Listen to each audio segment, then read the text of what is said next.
Hello, I'm Dr. Inman. This is a miniature lecture on chronic ear infection in the dog and the cat. What we have when we have a problem with a canine is the ear canal goes in and down and in, leaving a nice little cup, if you will, for infection, yeast, fungi, bacteria to grow on wax that accumulates there. The problem is that an inflamed ear like that develops more and more wax, which basically then acts as a medium for more and more bacteria, fungi, and yeast. For almost 50 years, we've used a product called Panalog, which kills yeast, fungi, and bacteria, and it's anti-steroidal too, that it takes away the inflammation. It can be a temporary fix. However, if the ear gets good and gunked up, we have to go in and clean it out. Keeping the ear clean, essentially, of excessive wax is something that any client can do at home. The animal's not keen about it, particularly the kitty cat, but nonetheless it can be done.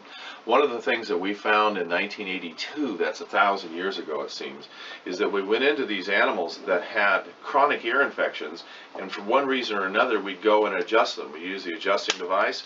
We found that they always had a severe reading pattern at their ulano-occipital area, essentially really close to the ear canal.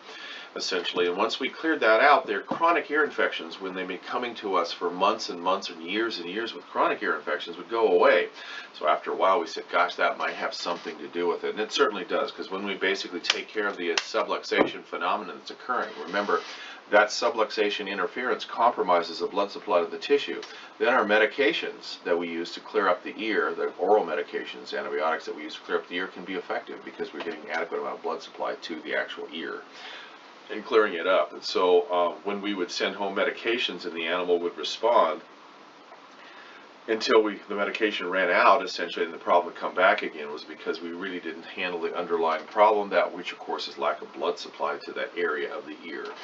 Also, there can be a pattern of allergy, and the body's responsiveness or irritated tissue that responds to allergen breaks out every time the animal sees the allergen, and very commonly it can be sensitized by a low-grade ear infection, which becomes a chronic ear infection every time the animal sees the allergy. So they can end up with an ear infection associated with a dietary allergy or inhaled allergy or contact allergy, essentially, and that'll produce an ear infection that seemingly comes back the same time every year if it's seasonal, or continual and won't go away if it's dietary, essentially. So we have to address dietary allergy, inhaled allergy, contact allergy, and also we have to clean the ear and open up the blood supply to that tissue. Another way for us to do that is to treat this animal with a frequency-specific laser, in this case one that we can use to treat the ear canal. Notice that you can treat both ears at the same time with this approach, because this laser actually moves through the whole body of the animal. It does not have to have power to penetrate into the base of the ear, and we only have to be generally in that area because of the nature of the way this particular frequency-specific laser works.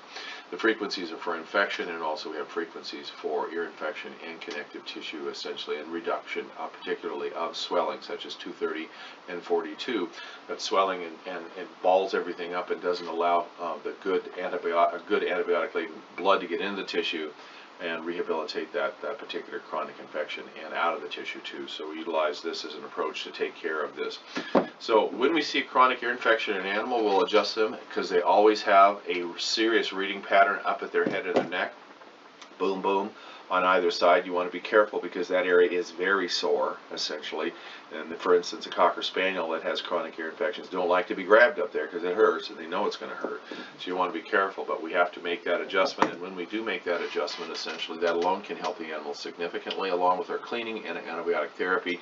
And then, of course, the cherry on top is using the frequency-specific laser therapy and have you basically go at it aggressively, and then make sure the animal is kept away from its allergen if it's allergic, or whatever it is that's actually holding the problem in place. And very commonly, a series of events like this can take a chronic condition that's been occurring year after year after year after year, and their ears look like cauliflower, and we can rehabilitate back to a reasonably normal ear and basically cure this problem instead of just handling it.